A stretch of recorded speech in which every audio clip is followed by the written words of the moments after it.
കോഴിക്കോട് കോട്ടുളിയിൽ കനത്ത മഴയിൽ മതിലിടിഞ്ഞ് വീണ് വീട് തകർന്നു. കടാങ്കുന്നത്ത് സ്വദേശി വത്സലയുടെ വീടാണ് തകർന്നത്.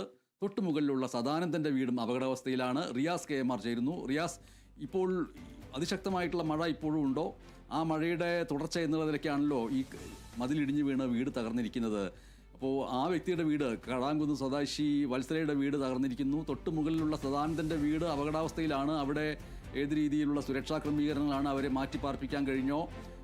അത് തകർന്ന് വീഴുന്ന ഒരവസ്ഥയാണോ? അത് വീഴുന്നത് ഒഴിവാക്കാൻ മാർഗമുണ്ടോ?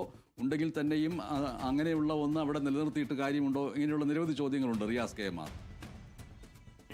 ശക്തമായ മഴയായിരുന്നു ഇന്ന് രാവിലെ പെയ്യുന്ന ഒരു സാഹചര്യം ഉണ്ടായത്. അല്പം മുൻപാണ് മഴയ്ക്കൊരു അല്പം ശമനം ഉണ്ടാകുന്ന ഒരു സ്ഥിതി ഉണ്ടായത്. ഈ മഴയിലാണ് മണ്ണിടിഞ്ഞ് നേരെ മതിലും ഇടിയുന്ന ഒരു സാഹചര്യം ഉണ്ടായിരിക്കുന്നത്. കോഴിക്കോട് കോട്ടുളിയിലെ MLA റോഡിലാണ്. കടാങ്കുന്നത്ത് സദാനന്ദന്റെ വീട്ടുമതിലാണ്.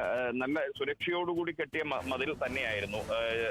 ബലമുള്ള കോൺക്രീറ്റോടുകൂടി കെട്ടിയതായിരുന്നു. പക്ഷേ മുകളിലത്തെ മണ്ണ് ഇടിഞ്ഞ് ആ മതില് ഇടിയുന്ന ഒരു സാഹചര്യമാണ്. ആ മതിലിടിഞ്ഞ് നേരെ അത് ചെന്ന് പതിച്ചത് ഇവരുടെ ബന്ധു തന്നെയായിട്ടുള്ള കടാങ്കുന്നത്ത് വത്സലയുടെ വീടിന്റെ അടുക്കള ഭാഗത്തേക്കാണ്.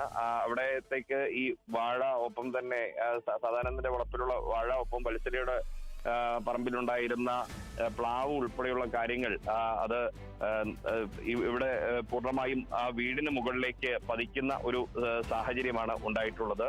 ഇപ്പോൾ ഇതാ ഈ ഒരു അവസ്ഥ എന്ന് പറയുന്നത്, കടാങ്കുന്നത്ത് സദാനന്ദന്റെയും കുടുംബത്തിന്റെയും അവസ്ഥ എന്ന് പറയുന്നത് ഏത് നിമിഷവും അവരുടെ വീട് നിലം പൊത്താവുന്ന ഒരു സാഹചര്യമാണ് ഉള്ളത്. അങ്ങനെ ഒരു ഭീതിതമായ സാഹചര്യത്തിലാണ് ഇവരുടെ വീട് നിലം പൊത്താവുന്ന ഒരു സാഹചര്യമാണ് ഉള്ളത്.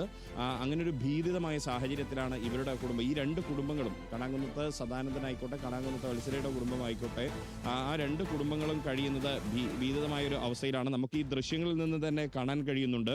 വളരെ ഭീകരമായൊരു അവസ്ഥയാണ് ഇവിടെ ഉള്ളത്. ഈ വീട് നിൽക്കുന്ന ആ ഭാഗത്ത് ഇനി മണ്ണിടിയാൻ ഇനി മുറ്റം ഇല്ല എന്ന് തന്നെ പറയാം.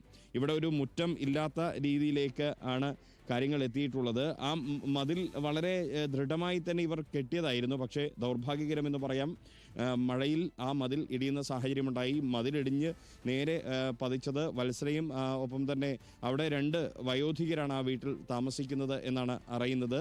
അവരെ സംബന്ധിച്ച് ഈ രണ്ട് വീട്ടുകാരെ സംബന്ധിച്ച് വലിയ ഭീതിയാണുള്ളത്. ഈ ഇവരുടെ വത്സലയുടെ വീടിൻ്റെ അടുക്കള ഭാഗത്തേക്കും ആ വാട്ടർ ടാങ്കിലേക്കും ഒക്കെയാണ് വാഴ ഉൾപ്പെടെയുള്ള കാര്യങ്ങൾ ചെന്ന് പതിച്ചിരിക്കുന്നത്. ഇപ്പോൾ ഇതാ ഈ വീട്ടുകാരുണ്ട്, കടാങ്കുന്നത്ത് സദാനന്ദന്റെ വീട്ടുകാരുണ്ട്. എപ്പോഴായിരുന്നു ഈ ഒരു സംഭവം നടന്നത്? മാത്രമല്ല, നിങ്ങൾ ആദ്യം എങ്ങനെയാണ് ഈ വിവരം അറിഞ്ഞത്? ഇന്ന് രാവിലെ എണീച്ചപ്പോൾ തന്നെ രാത്രി നല്ല മഴ പെയ്തിട്ടുണ്ട്. അപ്പോൾ രാവിലെ എണീച്ചപ്പോൾ ചെറുങ്ങനെ താന്ന് കിടക്കുന്നുണ്ട്. അപ്പോൾ ഇതൊരു 3 വർഷമായിട്ടുള്ളൂ കെട്ടിയിട്ട്. അപ്പോൾ മഴ അപ്പം വന്ന് എല്ലാവരും വിചാരിക്കുന്നത് ചെറുങ്ങനെ സീറ്റിംഗ് ആയതാണ്. പിന്നെ കുറച്ച് കഴിഞ്ഞപ്പോൾ ഒരു അടിയോളം ഒന്നായിട്ട് ഒരൊറ്റ അടിക്ക് താന്ന്. അപ്പം തന്നെ എനിക്ക് തോന്നി ഇതെന്തോ വരാനുള്ളതാണ്. അപ്പോൾ ഞാൻ താഴത്തുള്ള വീട്ടുകാരോടൊക്കെ പറഞ്ഞു വിളിച്ച് പറഞ്ഞു മാറണമെന്ന് പറഞ്ഞു. അപ്പോൾ അവരൊന്ന് എന്താ അറിയാൻ വേണ്ടിയിട്ട് മതിലെടുത്താക്കാൻ വന്നത്. അപ്പം തന്നെ മതിലിങ്ങനെ ചെരിഞ്ഞ് വരുന്നുണ്ട്. അപ്പോൾ ഞാൻ നേരിട്ട് കണ്ടുകൊണ്ടിരിക്കും. അപ്പം മാറി എന്ന് പറയലും അവിടെ നിന്ന് ഒരു അടി അങ്ങോട്ട് പോയിട്ടുള്ളൂ. അപ്പോഴത്തേക്ക് ഒന്നായിട്ട് കൊണ്ട് വീണു. വലിയ ശബ്ദമുണ്ട്. വലിയ ശബ്ദത്തിലാണ്. അവിടെ ഒരു പ്ലാവ് ഇതൊക്കെ പോയിട്ട് ഓരോ വീടിനും പറ്റി. പിന്നെ വീടിനിപ്പോൾ കുറച്ചും കൂടെ മഴ നിന്നൊരു ടൈമില്ലേ, ഒരു 9:45 മഴ നിൽക്കുന്ന ടൈമാണ് വീണത്. ഇനി മഴ പെയ്യാണെന്ന് ചിലപ്പോൾ ഇനി ഈ വീടടക്കുമ്പോൾ ഈ വീട് ഇനിയിപ്പോൾ മുറ്റുമില്ല, അങ്ങനത്തെ ഒരു അവസ്ഥ ഇല്ല. വീടും ഇതും തമ്മിൽ ഒരു അടി വ്യത്യാസമില്ല. ഏത് സമയത്തും നല്ല മഴ തുടങ്ങിയില്ലല്ലോ. ഇപ്പം പെയ്ത തന്നെ എങ്ങനെയാണെന്ന് വെച്ചാൽ ഇനി മഴ ചെയ്യുമ്പോഴത്തേക്ക് ഇവിടെ നിൽക്കാൻ പറ്റാത്ത അവസ്ഥയാണ്. മറ്റൊരു കാര്യം എന്ന് പറയുന്നത്, ഇതുമായി ബന്ധപ്പെട്ട അധികൃതർ നിങ്ങളോട് എന്തെങ്കിലും മാറ്റി താമസിപ്പിക്കുന്നതുമായി ബന്ധപ്പെട്ട് സംസാരിച്ചിരുന്നു? ഇല്ല, അവരിപ്പം വന്നുകൊണ്ടിരിക്കുന്നതേ ഉള്ളൂ. അപ്പോൾ ഇനിയിപ്പോൾ എന്താണെന്നുള്ള അറിയില്ല. ഇവിടെ എന്തായാലും അവർ പറഞ്ഞില്ലെങ്കിൽ ഞങ്ങൾക്ക് നിൽക്കാൻ പറ്റുന്ന സാഹചര്യമല്ല. ഈ വീട്ടിൽ സദാനന്ദന്റെ വീട്ടിൽ എത്ര ആളുകളുണ്ട്? ഞാനും അച്ഛനും അമ്മയും എൻ്റെ വൈഫും 2 മക്കളടക്കം 6 ആൾക്കാർ. സദാനന്ദൻ അച്ഛൻ, അമ്മ, ഞാൻ, പിന്നെ എൻ്റെ വൈഫും 2 മക്കളും. ടോട്ടൽ 6 പേര്.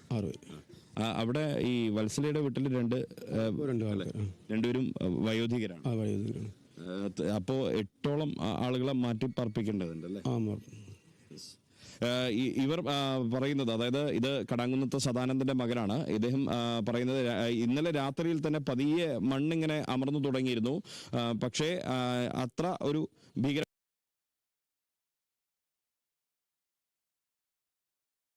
തകർന്ന് വീഴുന്ന ഒരു സാഹചര്യം ഉണ്ടായത് അവിടെ ഈ ഒരു ശബ്ദം കേട്ട ഉടൻ തന്നെ ഇദ്ദേഹം തൊട്ടടുത്ത അയൽവാസികളോട് ഉടൻ തന്നെ അവിടെ നിന്ന് മാറാൻ ആവശ്യപ്പെട്ടിരുന്നു. പക്ഷെ അവർ തൊട്ടടുത്ത അയൽവാസികളോട് ഉടൻ തന്നെ അവിടെ നിന്ന് മാറാൻ ആവശ്യപ്പെട്ടിരുന്നു. പക്ഷെ അവർ ഭയചകിതരായി നേരെ വന്നത് ഈ മതിലിന്റെ പരിസരത്തേക്കായിരുന്നു. പക്ഷെ അപ്പോഴേക്കും ഇവരുടെ ആ ഒരു ശബ്ദം കേട്ട് അവർ അവിടെ നിന്നും മാറിയിരുന്നു. അതുകൊണ്ട് മാത്രമാണ് മറ്റ് ആളപായമൊന്നും ഇല്ലാതെ ഒരു വലിയൊരു ആശ്വാസകരമായ ഒരു സാഹചര്യം ഉണ്ടായിട്ടുള്ളത്. പക്ഷേ ഈ രണ്ട് വീട്ടുകാരെ സംബന്ധിച്ചും വലിയൊരു ആശങ്കയാണ്. ഏത് നിമിഷവും ഇനിയും ഇടിയാം എന്നുള്ള ഒരു സാഹചര്യമാണ്. അങ്ങനെ ഇനി ഇടിഞ്ഞു കഴിഞ്ഞാൽ ഈ സദാനന്ദന്റെ വീട്, ഇനി നമ്മൾ ഈ കാണുന്ന സദാനന്ദന്റെ ഈ വീട് ഇനിയിപ്പോൾ പൂർണ്ണമായും നിലംപതിക്കുന്ന ഒരു സാഹചര്യം ഉണ്ടാകും. ഇവിടെ ഈ വീട്ടിൽ 6 പേരാണ്, ചെറിയ കുട്ടികളടക്കം 6 പേരാണ്. തൊട്ടു താഴത്തെ വീട്ടിൽ പ്രായമുള്ള 2 പേരാണ്.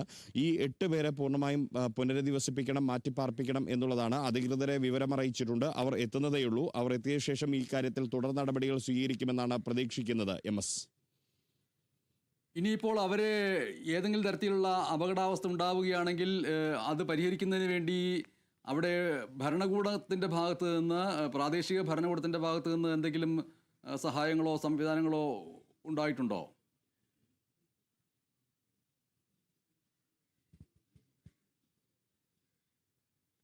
നിലവിൽ അത്തരത്തിൽ ആളുകൾ വരുന്നതേ ഉള്ളൂ. അത് ഇവരോട് തന്നെ നമുക്ക് ചോദിക്കാം. ഈ ഭരണ അധികാരികൾ ആരെങ്കിലും വിളിക്കുകയോ എന്തെങ്കിലും പറയുകയോ ചെയ്തു? ഇവിടെ കൗൺസിൽ അവര് നിങ്ങളുടെ ആശങ്ക അവരെ അറിയിച്ചു? അവരറിയിച്ചിട്ടുണ്ട്. ഇനിയിപ്പോൾ അവരെന്താ തീരുമാനിക്കണം. അപ്പോഴേ തീരുമാനിച്ചില്ലെങ്കിൽ ഇവിടെ നിൽക്കാൻ പറ്റില്ല. എന്തായാലും നിങ്ങൾ സ്വമേധയാ തന്നെ മാറിപ്പോവാണ്. എന്താണെന്നുള്ളത് ഇപ്പോൾ ഇതാകണം, നോക്കണം. പെട്ടെന്നൊരു വീട്ടിലേക്കൊന്നും മാറി താമസിക്കാനുള്ള സാഹചര്യമില്ലല്ലോ. തീർച്ചയായും ഇവരെ സംബന്ധിച്ച് മറ്റൊരു വീട്ടിലേക്ക് മാറി താമസിക്കാൻ നിലവിൽ സംവിധാനമില്ല. അത് എങ്കിൽ കൂടിയും ഇവിടെ നിൽക്കുക എന്ന് പറയുന്നത് അത്യന്തം അപകടകരമായൊരു സാഹചര്യമാണ്, വലിയ ഭീതിതമായൊരു സാഹചര്യമാണ്. കൗൺസിലർ അടക്കമുള്ള ആളുകൾ ഇവരെ ബന്ധപ്പെട്ടിരുന്നു. വില്ലേജ് ഓഫീസർ വരുന്നുണ്ട്. മറ്റ് ആളുകളുമായി ഇവർ ഈ ഒരു ആശങ്ക പങ്കുവച്ചിട്ടുമുണ്ട്. അതിൻ്റെ അടിസ്ഥാനത്തിൽ ഇവരെ പുനരധിവസിപ്പിക്കാനുള്ള സംവിധാനങ്ങൾ കൗൺസിലർ അടക്കമുള്ള ആളുകൾ, ഒപ്പം തന്നെ റവന്യൂ അധികൃതർ അടക്കമുള്ള ആളുകൾ സ്വീകരിക്കുമെന്നാണ് ഈ കുടുംബവും പ്രതീക്ഷിക്കുന്നത്. MS, ശരി. റിയാസ് KMR. കോഴിക്കോട് കോട്ടൂളിയിൽ കനത്ത മഴയിൽ മതിലിടിഞ്ഞു വീണ് വീട് തകർന്നിരിക്കുന്നു. കടാങ്കുന്നത്ത് സ്വദേശി വത്സലയുടെ വീടാണ് തകർന്നിരിക്കുന്നത്.